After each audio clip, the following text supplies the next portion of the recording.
मी मतदारांना आवाहन हे नक्की करीन, लोकशाहीचा हा महोत्सव आहे।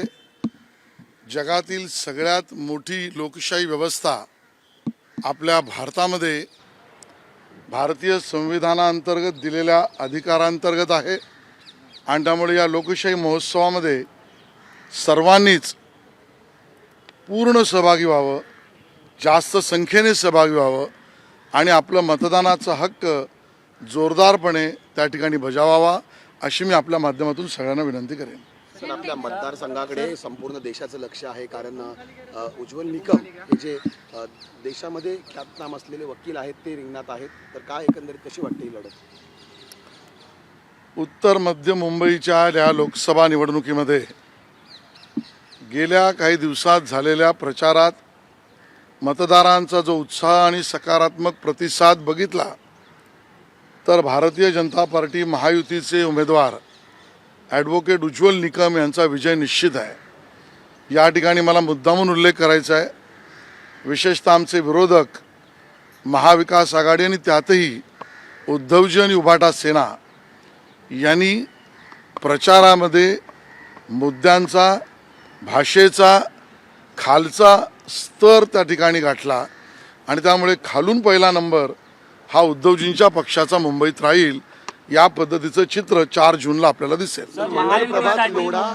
मंगलप्रभात लोढा यांनी काही नागरिकांच्या गाठीभेटी घेण्यास सुरुवात केलेली होती। काल आदित्य ठाकरे यांनी आक्षेप घेतलेला आहे, त्यांचं म्हणणं आहे की आचारसंहितेचा भंग आहे आणि त्याच्यावर कारवाई व्हावी। उभाटा सेना, आदित्यजी, उद्धवजी प्रचंड घाबरलेले आहेत।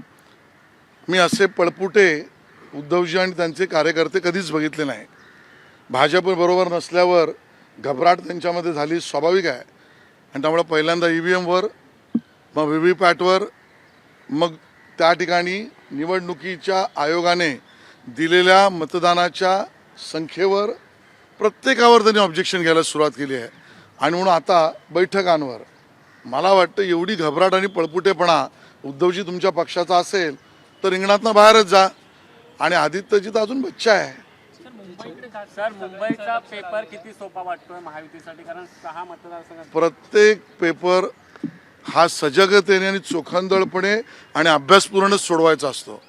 त्यामुळे आम्ही प्रत्येक पेपर अभ्यासपूर्ण रीतीनेच सोडवू, पण केलेल्या अभ्यासाच्या आधारावर एवढं नक्की सांगू 6 जागा महायुती जिंकेल, 0 जागा महाविकास आघाडी जिंकेल। सर, भाजप कार्यकर्त्यांना काय आवाहन कराल, कारण तुम्ही स्वतः रांगेत उभे होता, प्रचंड गरमी आहे, आज सकाळपासूनच 7 वाजल्यापासून आपण पाहतोय, काय एकंदरीत आव्हान असेल आणि प्रशासनाला सुद्धा? मी भारतीय जनता पक्षाच्या कार्यकर्त्यांना तर प्रमुखतः आवाहन करीन की मतदारांना संपूर्णतः मदत करा, कायद्यात राहून, इलेक्शन कमिशन ऑफ इंडियाच्या डायरेक्शन्समध्ये राहून मतदारांना मतदार केंद्रापर्यंत पोहोचवणं, मतदान केंद्रावरच्या व्यवस्थांना मदत करणं आणि या पद्धतीने इलेक्शन कमिशनने केलेल्या कामाला संपूर्णतः सहकार्य करणं हे भाजपच्या कार्यकर्त्यांना मी निवेदन करीन आणि किंबहुना मुंबईकरांनाही निवेदन करीन की ही गरमी, ही रांग आपल्याला उद्याच्या उज्ज्वल भविष्यासाठी आवश्यक आहे आणि म्हणून जास्त पुढच्या 5 वर्षाचा, आपल्या पुढच्या पिढीचा,